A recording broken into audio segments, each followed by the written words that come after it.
Bonjour à toutes et à tous. Merci de nous rejoindre pour ce webinaire dédié au devenir du segment de l'hôtellerie.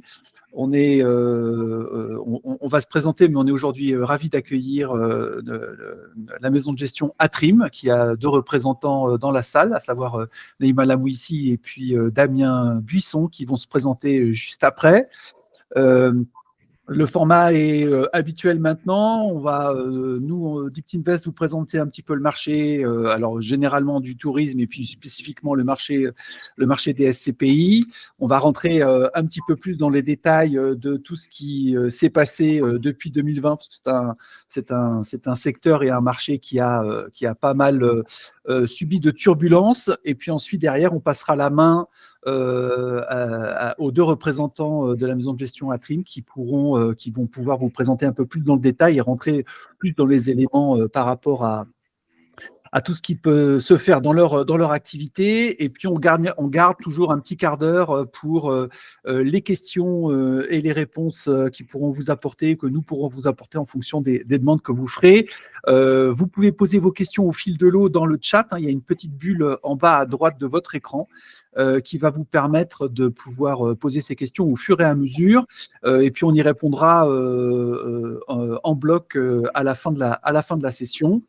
Voilà pour la partie, on va dire, présentation de du sommaire.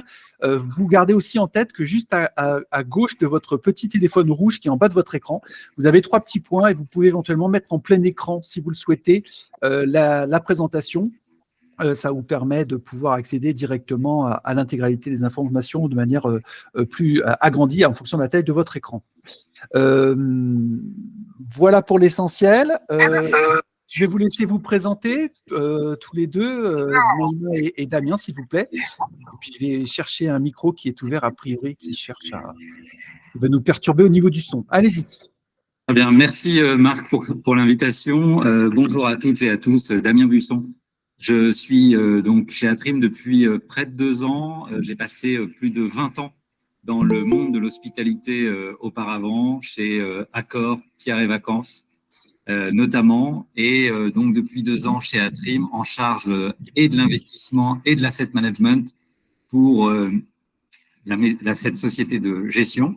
Donc, il y a une société de gestion qui représente à peu près 4 milliards d'euros d'encours sous gestion, plus de 300 actifs gérés depuis 2008 et près de plus de 2 milliards dans le secteur du tourisme.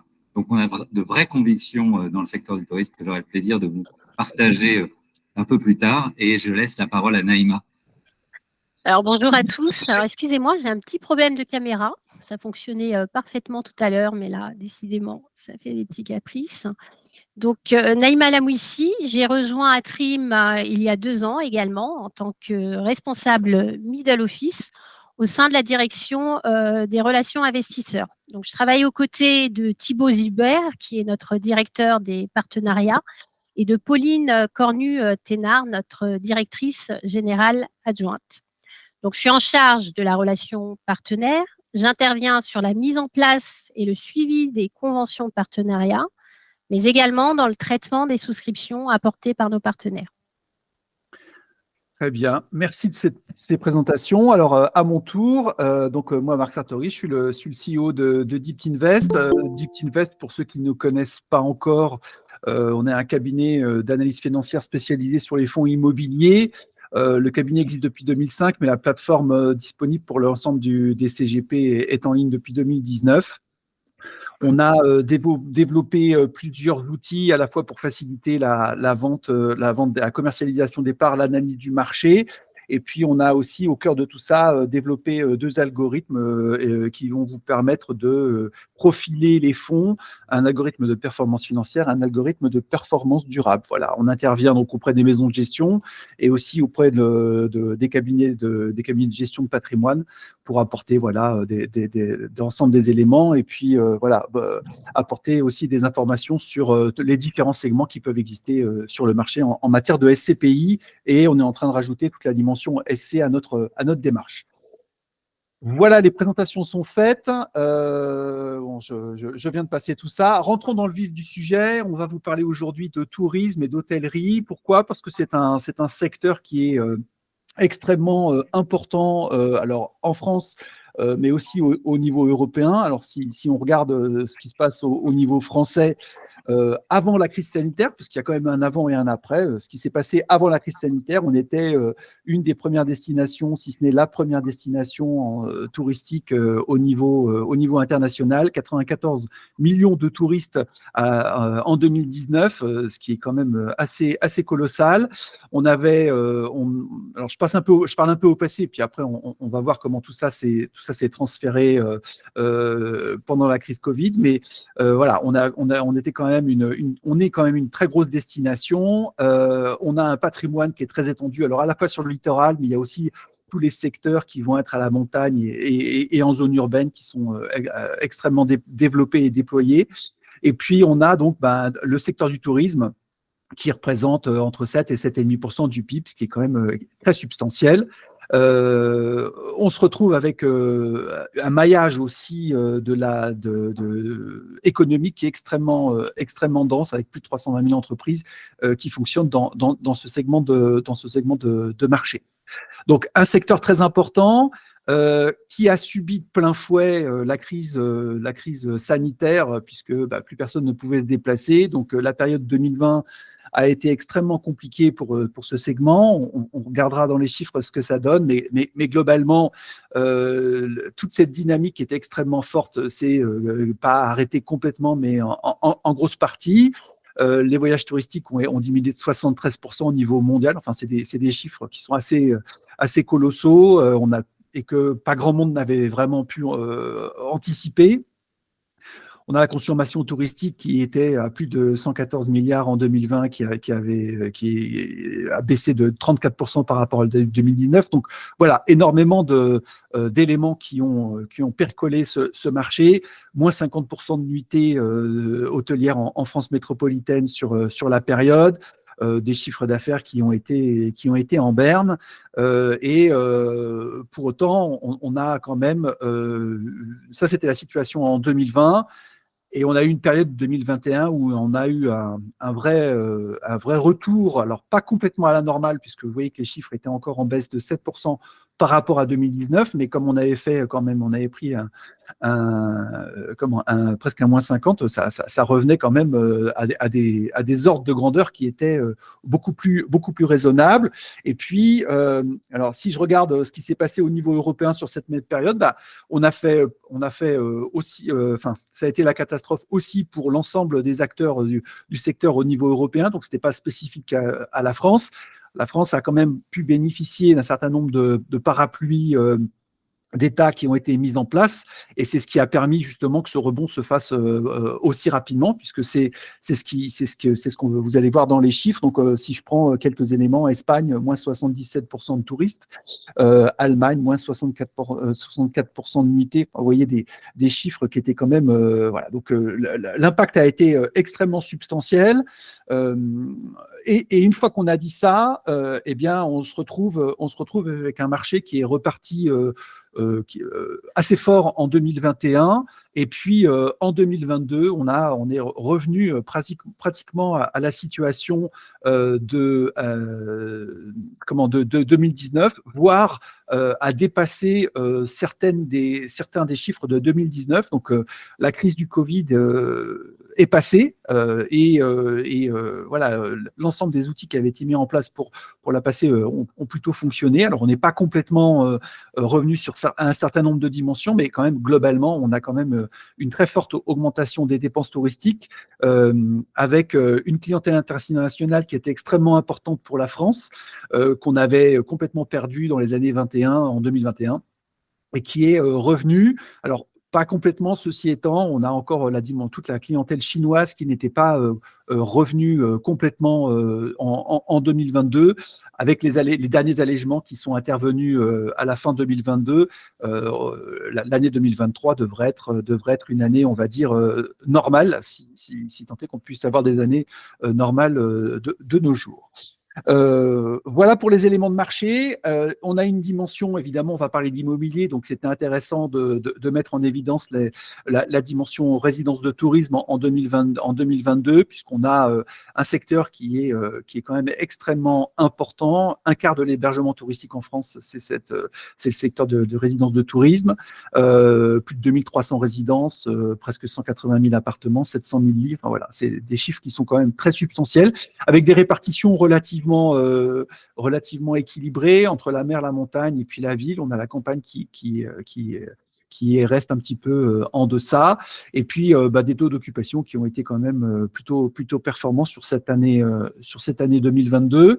Donc voilà, un marché qui revient en compétition, avec des éléments quand même qui sont à regarder, puisque voilà, le tourisme, on le dit systématiquement, c'est vraiment un levier économique extrêmement fort pour la France, qui est extrêmement bien positionnée géographiquement, à la fois dans le monde, mais aussi en Europe.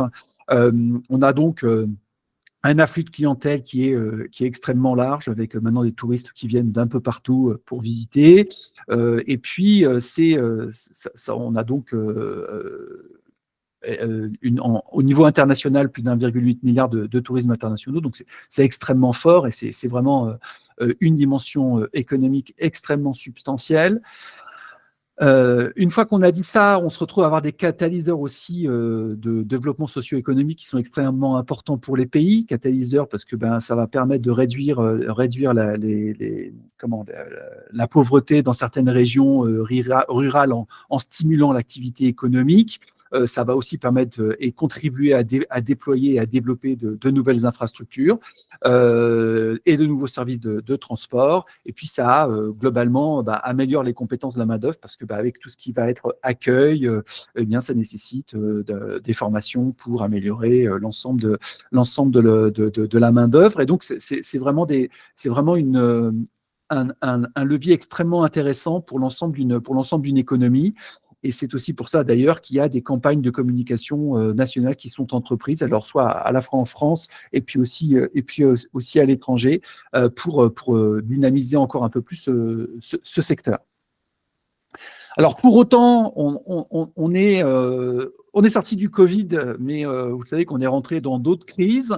Alors, la crise ukrainienne n'impacte pas directement le tourisme, puisque globalement, les voyages, tout ça, n'ont pas été impactés, mais c'est sa conséquence qui a été extrêmement forte, qui est le retour de l'inflation globalement sur l'ensemble des pays occidentaux, mais au niveau international, avec des grandes dimensions qui sont extrêmement sensibles.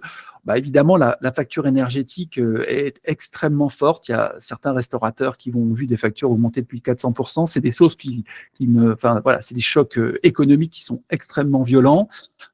Pareil pour les stations de ski, évidemment, on est sur des modèles, et ça reviendra à l'idée sur la partie durabilité, c'est un peu notre marque de fabrique chez Deeptinvest, mais on s'est aussi intéressé à toute la dimension durabilité, évidemment, de ce secteur.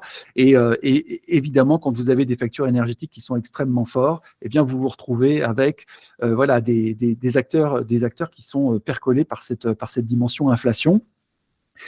Il y a donc eu une explosion du poids des dépenses dans la restauration et l'hôtellerie. On parle d'augmentation au niveau national de plus de 57 milliards, ce qui est très, très substantiel. Mais en l'occurrence, les recettes ont suivi, et c'est ça qui est intéressant, puisque les flux touristiques, il y a une telle appétence à cette sortie de Covid pour se déplacer que globalement, on ne se retrouve pas avec des acteurs qui sont pénalisés tant que ça sur cette dimension, puisque globalement, les foyers qui avaient pas mal épargné pendant la crise du Covid ont effectivement fait énormément de réservations, et c'est là où on voit plus 34% pour les frais de restauration, plus 43% pour les frais d'hôtel. Donc voilà, le secteur est extrêmement dynamique, et le désir de voyager a été plus fort. Si on regarde sur juillet 2020, 2022, malgré l'inflation qui était à plus de 6,1%, on se retrouve à avoir des chiffres qui sont extrêmement forts. Alors, je ne vais pas tous les énoncer, vous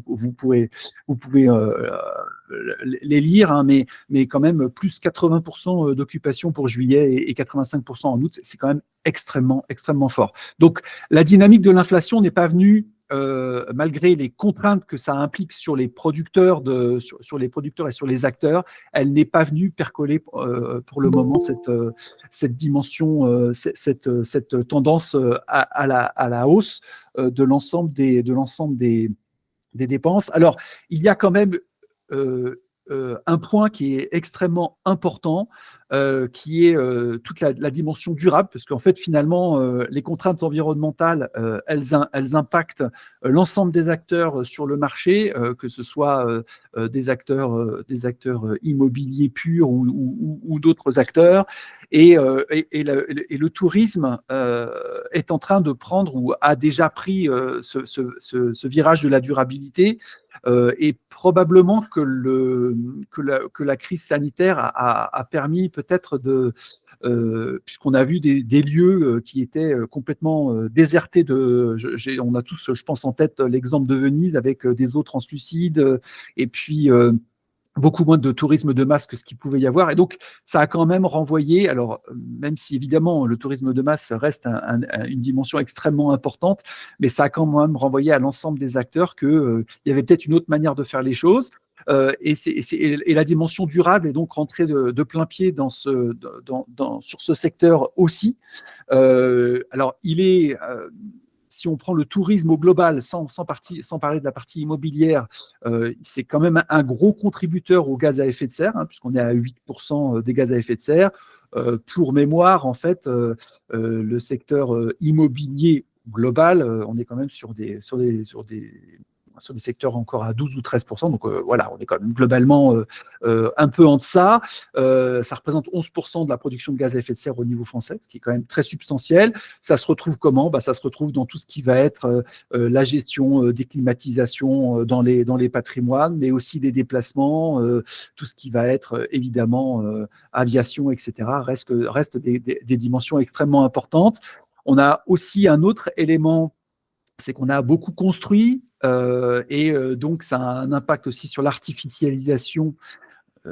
Pas un mot facile à dire, mais j'ai réussi. L'artificialisation de nombreuses zones naturelles, qui est donc une réelle contrainte sur ce segment, avec des législations qui sont en train de venir contraindre un petit peu ces éléments. Et on se retrouve à avoir un plan Destination France qui a été mis en évidence, avec des grandes tendances à l'intérieur. Donc, on parle de slow tourisme, c'est-à-dire un tourisme moins instantané et immédiat, mais qui permet d'accéder à des zones en prenant un peu plus le temps de mettre en place, de prendre du temps en étant sur place. Le slow tourisme, il y a eu donc 73 projets qui ont été sélectionnés, donc un dynamisme intéressant sur des modes de fonctionnement différents. On a aussi un pré-tourisme qui a été mis en place pour améliorer tout ce qui est hébergement et investissement. Et c'est la BPI qui est à la manœuvre sur cette dimension-là, puisqu'on est un vieux pays, et donc avec parfois du patrimoine immobilier qui se retrouvait, patrimoine d'hébergement, pardon, qui se retrouvait à être un petit peu vieillissant et pas toujours en accord avec les contraintes et les demandes actuelles. C'est de ça qu'on va pouvoir parler avec la maison de gestion Atrim. Et puis, globalement, on se retrouve avec un besoin de repères pour le touriste. L'ADEME a mis en place un certain nombre d'éléments pour préciser, donc l'affichage environnemental, pour essayer d'identifier, pour étiqueter, pour flécher, on va dire, et pour permettre aux touristes d'être plus durables s'ils le souhaitent. Voilà pour les grands éléments. Alors, on va rentrer quand même un peu dans l'essentiel, dans le cœur du sujet, qui est qu'est-ce qui se passe au niveau des SCPI. Alors, on vous a présenté, alors ça, c'est des éléments qui proviennent des outils qu'on met à disposition de nos clients CGP. C'est ce qu'on appelle le baromètre des SCPI chez nous. Alors, ce baromètre, il va vous permettre de sélectionner, trier les fonds les uns par rapport aux autres et de regarder les performances. Alors, on a fait quelques captures d'écran parce qu'il était difficile de tout résumer, mais pour l'essentiel, vous vous retrouvez avec un marché de l'hôtellerie avec trois principaux acteurs. On en a un quatrième, Perial, mais qui est sur une dimension un petit peu différente. C'est pour ça qu'on n'a pas fait mention ici. Donc, Atrim, que vous allez pouvoir entendre et avec laquelle vous allez pouvoir échanger, qui représente un très gros acteur du secteur, avec un vaisseau amiral qui s'appelle Atrim Hotel, qui vous sera présenté dans le détail. Donc, ce qui est intéressant, c'est qu'on se retrouve avec des capitalisations quand même qui sont très substantielles. Hein. On n'était pas très loin des 300 millions quand même. Donc, ça représente des fonds qui sont quand même très importants. Avec des démarches aussi qui peuvent être différentes, puisque là, on va avoir aussi toute une dimension spécifique, en fait, avec des fonds qui sont spécifiquement dédiés sur l'UFG, mais je pense que on aura l'occasion de revenir dessus. Qu'est-ce que ça donne en termes d'indicateurs? Alors, on a mis deux indicateurs. Le premier qui est, parce qu'il est un petit peu, ça nous permet d'avoir l'historique, c'est le taux de distribution sur valeur de marché, c'est ce qui était utilisé sur les années passées jusqu'en 2021. Donc, c'est pour ça qu'on en a fait mention ici, avec un taux de distribution, donc c'est la capacité des SCPI à générer du dividende, qui était quand même à 4,24 en moyenne sur 2019. Alors, on voit le coup de massue de 2020, hein, puisque ça a bien plongé sur cette année-là. On voit la recovery de l'année 2021 à 3%. Et puis, c'est aussi pour ça qu'on a fait cette petite partie ici, puisque maintenant, sur l'année 2022, on parle de taux de distribution. Et sur ce taux de distribution, eh bien, on voit très clairement qu'on est passé de 2,6 au premier trimestre 2022 à plus de 4,5% sur le quatrième trimestre. Donc, retour à la normale, voire un peu plus, hein, puisqu'on était à 4,24 avant la crise, on est à 4,60. Donc, voilà, ce qui est intéressant, c'est de voir la résilience du modèle, et on va le voir dans le détail sur 2-3 slides après. La résilience du modèle SCPI a été aussi mis alors rudement à l'épreuve, hein. On le voit aussi sur ce taux d'occupation financier. Alors, je rappelle, le taux d'occupation financier, c'est la capacité qu'a le fonds à pouvoir louer et tirer bénéfice de son patrimoine. Donc là, vous voyez qu'on avait une capacité qui avait été quand même particulièrement atteinte sur l'année 2020, hein, puisqu'on était à moins de 50% de taux d'occupation financier. Et puis derrière 2021, où on a quand même, on est bien remonté, on était presque à 70-75. Et on a mis le dernier trimestre 2022, pour information, on est revenu à 100%.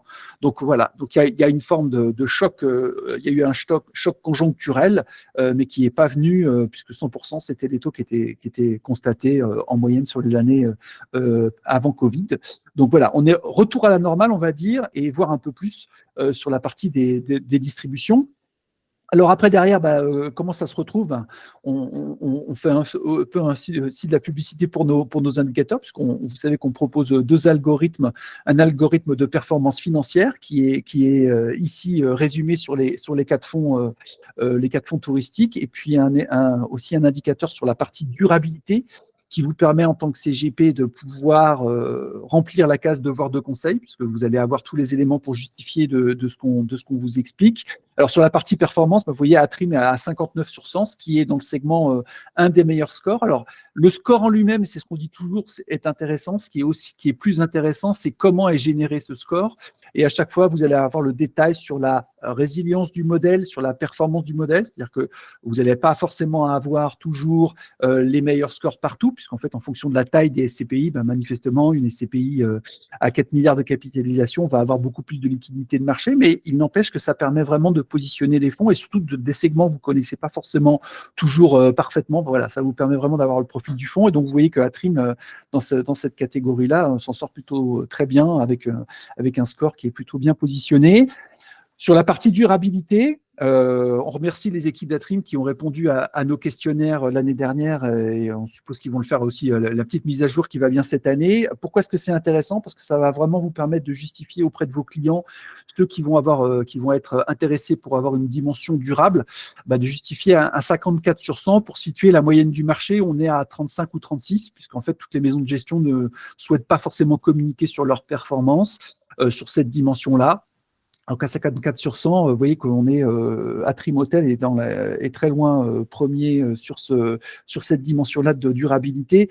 Et alors, il y a toujours des marges d'amélioration, hein, bien évidemment. Hein, on va pas dire que c'est parfait. À 54 sur 100, il y a une marge de progression, évidemment, mais on est quand même sur un fonds qui a quand même fait une démarche assez substantielle de mise en place des outils qu'il faut. Alors nos petits macarons là, c'est pour identifier plus facilement où est-ce que ça en est, mais toujours est-il, ce qui est le plus important, c'est la performance qu'il y a derrière. J'ai été un petit peu long sur la première partie, alors je vais aller très rapidement. Ça, c'est des captures d'écran. Je vais passer celle-ci simplement pour vous dire quand même que ce qui est intéressant, c'est que vous voyez qu'on a, quelle que soit la conjoncture, on a quand même une liquidité extrêmement importante sur les parts, par exemple, d'Atrim Hotel. C'est ça qui est une dimension intéressante, puisque vous savez que les SCPI, la principale dimension qui peut poser problème, c'est alors rentrer sur le fond, c'est pas toujours très difficile, mais comment est-ce que je peux en sortir? Donc, sur cette dimension-là, Atrim coche toutes les cases. Vous allez aussi avoir des éléments sur la dette, vous voyez, qui est relativement maîtrisée à 7%. Hein, la moyenne du marché, c'est 11% au niveau de l'ensemble des SCPI. On se retrouve avec un fonds qui est plutôt bien positionné sur cette dimension. Et puis, si on veut avoir le détail sur ce qui se passe sur la dernière année, vous voyez que globalement, on a tous les éléments qui confirment que Atrim Hotel la liquidité fonctionne bien. Alors, je voulais, juste pour terminer, et avant de passer la parole à Damien, je voulais juste faire un focus sur cette… alors, c'est pareil, c'est un outil qu'on a mis à disposition qui plaît beaucoup au CGP, puisque ça va vous permettre de comprendre et de voir comment évolue la valeur des parts sur la SCPI. Et c'est ça qui est intéressant, puisque vous savez que comment est construit une valeur de part. Donc vous avez la courbe verte, je vais expliquer ce graphique quand même. La courbe verte, c'est la valeur de reconstitution, c'est-à-dire combien ça coûterait au gérant pour racheter l'ensemble de son patrimoine. Et on se retrouve à avoir une valeur de reconstitution qui est à 1053 à la fin 2021. De ça, on crée un tunnel, c'est la petite zone verte, de plus ou moins 10%, au sein de laquelle la valeur de la part, valeur d'acquisition, qui est la courbe orange, peut évoluer. Donc, vous voyez que la courbe, ça, c'est un choix du gérant après de dire, moi, je veux augmenter la valeur de ma part ou la baisser en fonction. Et donc, vous voyez qu'il y a eu le choc Covid, on le voit, il a été là avec une forme de dévalorisation à la fin 2020 du patrimoine. Ceci étant, la valeur de la part n'a pas bougé. Et puis, derrière, une fois le choc passé, le patrimoine a été réévalué. La valeur de la part, la valeur de reconstitution a augmenté. Et donc, en fait, ça montre bien la résilience du modèle SCPI sur cette dimension-là. Et c'est ça qui est intéressant. J'en ai fini sur cette première partie-là. Damien, je vous passe la parole. J'étais un tout petit peu long et je m'en excuse. Et j'arrête de partager mon écran. À vous de jouer. Alors, je vais commencer par essayer de partager mon écran. Premier défi.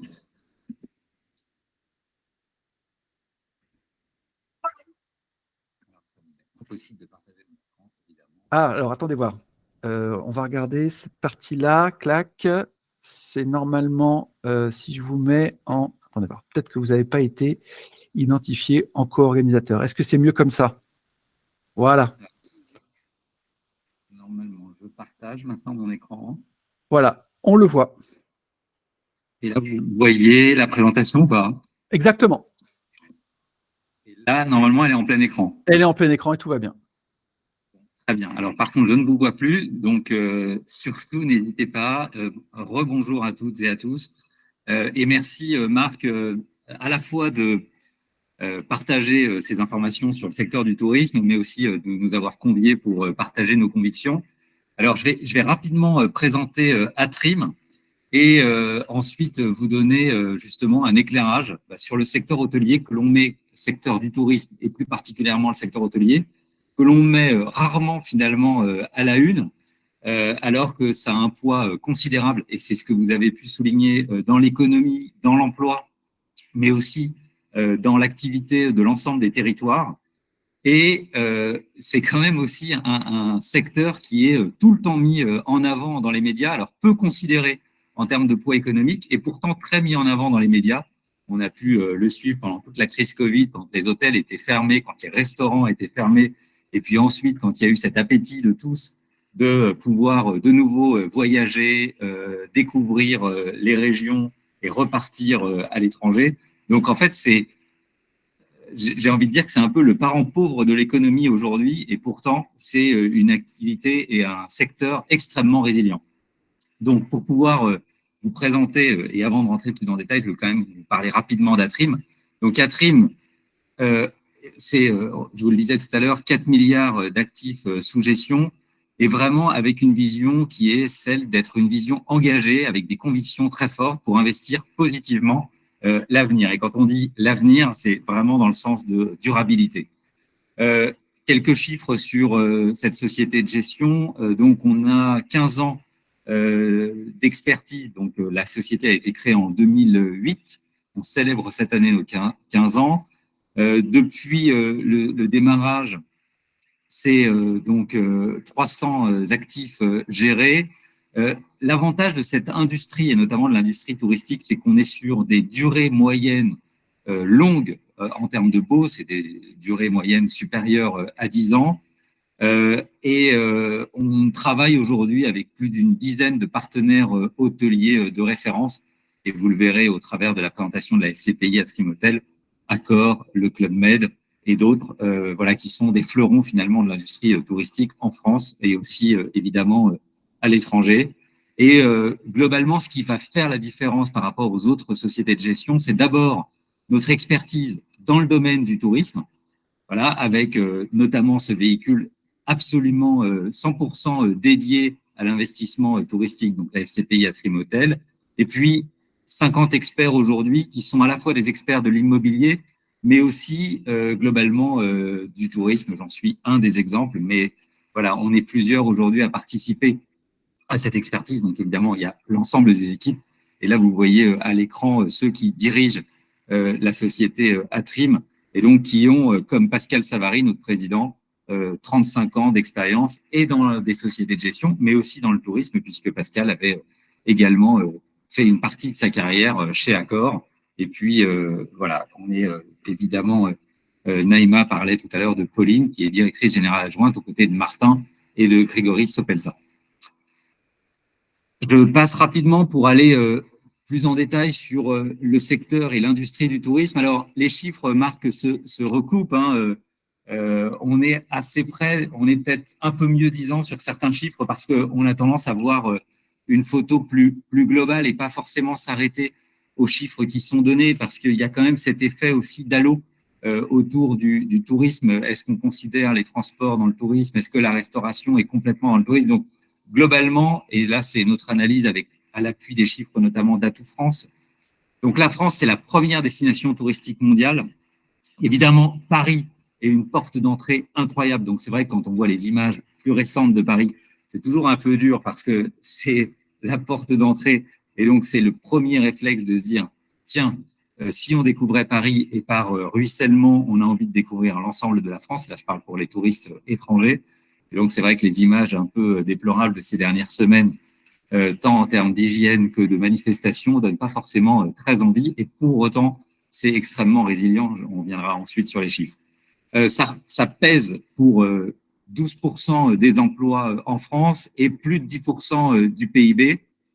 Et ce qui est aussi à souligner, c'est que c'est les recettes générées par les touristes étrangers, c'est de l'ordre de 57 milliards. Et donc, cette recette est en très forte augmentation par rapport à 2019. Il y a moins de touristes qui viennent par rapport à 2019. C'est encore en reconstruction et on le disait, notamment la clientèle chinoise revient petit à petit depuis la levée des restrictions courant février. Mais la part dépensée en France est plus élevée avec un tourisme, on va dire, plus qualitatif. Il y a un peu cette tendance en ce moment qui est de voyager moins mais mieux. Et en fait, on le voit globalement sur les pays les plus développés avec cette tendance qui s'affirme. Et puis, le ruissellement sur les territoires, je pense qu'il est clé. C'est-à-dire que quand le tourisme et quand une ville décide d'investir dans son attractivité d'un point de vue touristique, effectivement, ça bénéficie largement à son économie et globalement à son attractivité. Donc, c'est un secteur qui est à la fois créateur de valeur, générateur d'emplois, en plus des emplois qui sont difficilement délocalisables. Donc, ça permet de régénérer finalement l'attractivité des territoires. Et puis, le tourisme, c'est des investissements sur du long terme. Ça, c'est un des points que l'on va creuser, mais c'est vraiment un secteur, et c'est pas de mon point de vue, c'est au sens global qui est extrêmement résilient. Je voudrais juste repartager ces quelques éléments. Quand on a vécu les attentats de 2015-2016 à Nice, Paris puis Nice, tout le monde se disait, bon, là, clairement, le secteur du tourisme, on en a pour des années avant de retrouver des niveaux d'activité satisfaisants. Et en fait, dès 2018, on retrouvait des niveaux d'activité supérieurs à l'avant-crise, pour le coup, géopolitique, et 2019 a été une année record. Ensuite, ça a été souligné par Marc tout à l'heure, on a vécu les années Covid 2020, 2021, 2022, qui ont été des années extrêmement dures, avec un tourisme quasiment à l'arrêt. Et tout le monde, là, c'était vraiment complètement généralisé comme discours, c'est de dire, bon, avant de retrouver les niveaux d'activité de 2019, il faudra attendre pour Paris 2024 et alors pour les autres territoires 2025. Et en fait, dès 2022, donc dès la sortie de crise, sachant qu'on est sorti de crise au premier trimestre 2022, on a tendance à l'oublier aujourd'hui, mais en janvier 2022, on était encore sous la vague Omicron avec des restrictions de déplacement. Et donc, dès mars 2022, on a vu une accélération de la reprise. Et en fait, on a en 2022 de meilleurs chiffres qu'en 2019, avec une année record, mais qui s'est faite très différemment. Très différemment parce que 2022 s'est faite avec un tourisme de proximité, avec une clientèle loisir, et ça s'est d'abord fait par une hausse globalement du prix moyen et non pas du taux d'occupation. On a dans l'hôtellerie deux grands indicateurs, le taux d'occupation, le prix moyen, et il en découle le revenu par chambre, le fameux RevPAR. Et donc, ce que l'on observe, c'est que le RevPAR de 2022 est supérieur à 2019 et qu'en fait, il se fait principalement par le prix moyen. Et les perspectives pour 2023 sont là aussi excellentes, puisque à l'activité loisir qui est très soutenue, on voit petit à petit le retour de la clientèle affaires, à commencer par les séminaires, les réunions qui reprennent sur l'année 2023 par rapport à 2022, et qui se feront différemment, c'est-à-dire des réunions en plus petits groupes, avec plutôt ciblé des déplacements à 2 heures, 3 heures maximum de son lieu de travail, donc là aussi plutôt de proximité. Et à ce tourisme de loisirs, à ce tourisme d'affaires, vient aussi se compléter le tourisme d'affaires. Et là, pour le coup, les clients corporate qui de nouveau se déplacent, les commerciaux et autres qui parcourent à nouveau la France et se déplacent.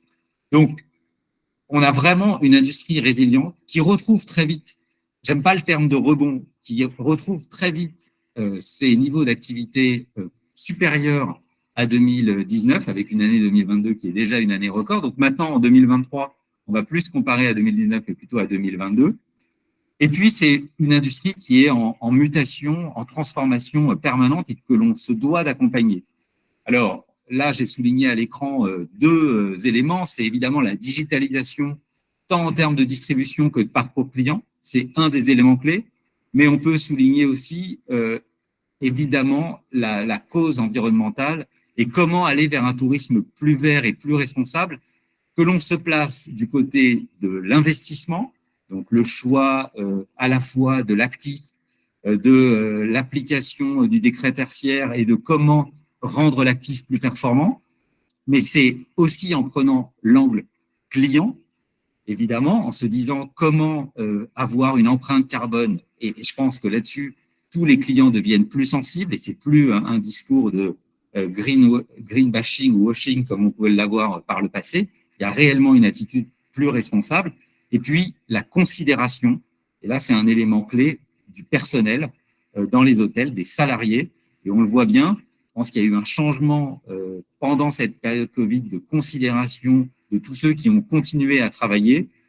Et aujourd'hui, la revalorisation des conditions de travail et des salaires est un élément clé pour qu'il y ait de nouveau une mise en avant, une revalorisation des métiers de l'hôtellerie et du tourisme au sens large, qui sont des métiers d'accueil, c'est des métiers à la fois nobles et dans lesquels il y a encore cette possibilité de faire carrière. Je pense que c'est à faire redécouvrir aux plus jeunes. Je pense qu'il y a eu un changement déjà d'image, mais il faut continuer à le travailler, à soutenir évidemment la formation dans ce secteur.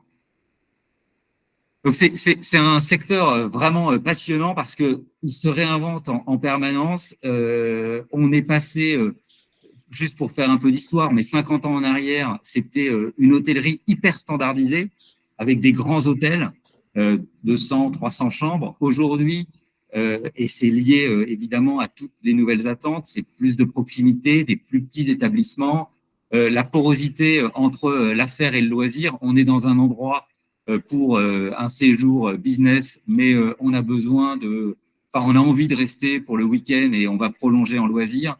À l'inverse, quand on est en loisir, on a besoin d'un super Wi-Fi pour pouvoir travailler et se connecter à distance. Enfin, ce monde de l'hôtellerie d'affaires par rapport à l'hôtellerie de loisirs évolue complètement. On est en déplacement, on a besoin de retrouver les attraits d'une hôtellerie beaucoup plus conviviale, de proximité. Et c'est vraiment l'élément clé quand on va choisir des actifs pour la SCPI à Trim-Hôtel, par exemple, mais aussi choisir les exploitants qui vont nous accompagner et qui vont prendre à bail ces différents hôtels. Donc, la SCPI à Trim-Hôtel, aujourd'hui, en termes de patrimoine, donc vous le voyez à l'écran, c'est 20 actifs, une participation dans un Center Parcs en Allemagne. Ça représente 2268 chambres. Et donc, il y a 13 enseignes qui ont été sélectionnées, évidemment, pour exploiter ces hôtels. Donc, vous voyez qu'il y a des hôtels appartenant, enfin des exploitants type Mercure, donc appartenant à Accor, Bellambra, MMV, Pierre et Vacances, PNB, qui aujourd'hui est une très belle signature, notamment sur l'Allemagne. Donc, voilà, ça vous montre bien qu'on est à la fois avec des partenaires, on va dire, de premier ordre, sérieux, qui bénéficient aussi d'une vraie maîtrise de leur distribution. Et on a aussi des actifs qui sont très loisirs, très affaires. Pour d'autres, on est en centre-ville de villes très affaires comme Göttingen ou à l'aéroport de Stuttgart. Et on va aussi être présent près d'Avignon avec le domaine de Muschietti, Bellambra, Pierre et Vacances, l'Estérel, un MMV en montagne. Donc, comme vous le voyez, cette exposition, en fait, et je pense que c'est une des forces aujourd'hui de la SCPI à Trim-Hôtel, c'est d'être à la fois sur du loisir et de l'affaire, sur la France, sur l'Allemagne, la Belgique, les Pays-Bas. Donc, en fait, il y a vraiment, je vais pas dire une répartition du risque, mais globalement, ça nous permet de passer aussi ces périodes plus compliquées, comme on a pu le vivre pendant le Covid, et de bénéficier de cet effet de rebond que l'on observe aujourd'hui avec une diversification du risque. Et pour souligner ce point-là, les perspectives, évidemment, sont très bonnes, puisqu'on l'a dit, sur 2023, on a à la fois les flux loisirs et les flux affaires, ce qui vont permettre de continuer à aller vers des taux de distribution supérieurs à 5%. Et pour souligner la performance de la SCPI à Trim-Hôtel, je vais laisser la main à Naïma et j'aurai évidemment plaisir, suite à l'intervention de Naïma, à répondre à vos questions. Et je te laisse la main, Naïma. Merci Damien. Alors, donc juste revenir un petit peu sur la stratégie d'investissement de la SCPI à Trim-Hôtel. Donc, il faut savoir qu'elle repose sur 4 axes. Donc, dans un premier temps, on cible des actifs 3-4 étoiles, donc milieu de gamme. C'est ce qui permet d'être résilient face au cycle. Donc, on investit, comme le disait Damien, dans des zones à forte fréquentation touristique, et notamment en région. Donc, comme on le voit, on investit aussi bien en France, en Allemagne, en Belgique et aux Pays-Bas, afin d'éviter le risque de change. On maintient donc la diversification typologique. Donc, comme le disait Damien, on est aussi bien dans le tourisme d'affaires que de loisirs. Une diversification également géographique avec la France et l'Europe, sachant qu'on souhaite maintenir une proportion de l'ordre de 70% en Europe et le reste en France. Pourquoi? Tout simplement, comme vous le savez tous, les revenus étrangers sont exonérés des prélèvements sociaux. Donc, c'est ce qui plaît à nos investisseurs. La fiscalité est beaucoup plus douce. Donc, on diversifie également sur la thématique. Donc, on investit aussi bien à la montagne qu'à la mer, ou bien encore en zone urbaine, ou bien à la campagne. Et pour finir, donc c'est l'un des principaux atouts de la thématique tourisme, on signe des baux de très longue durée, donc en moyenne 15 ans.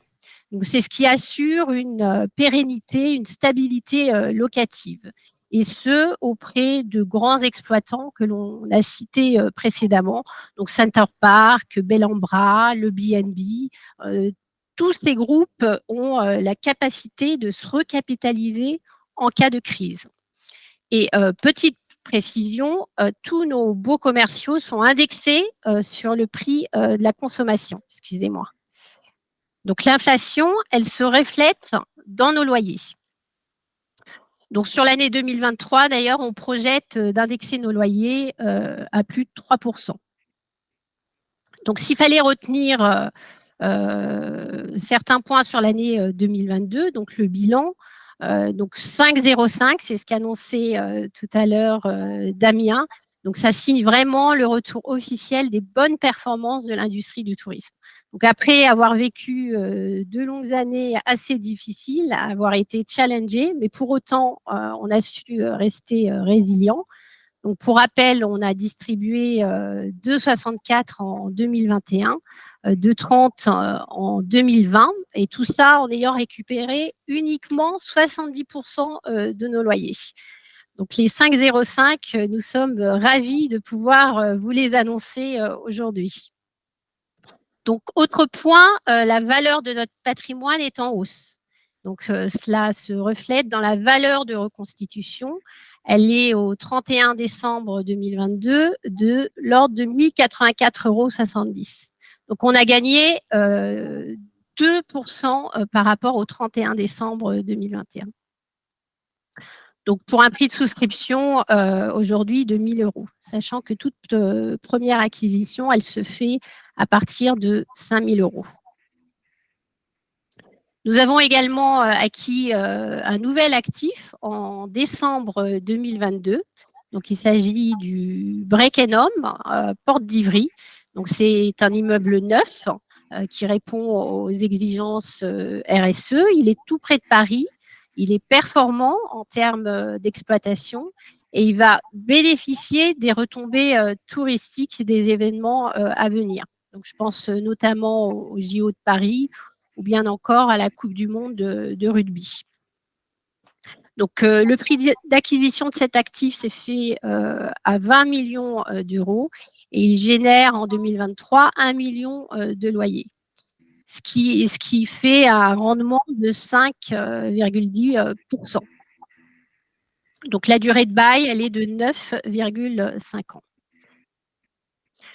Donc, autre point, on a reçu 2 distinctions en 2022, le trophée de la finance durable et le prix de la meilleure SCPI thématique diversifiée aux victoires de la pierre papier.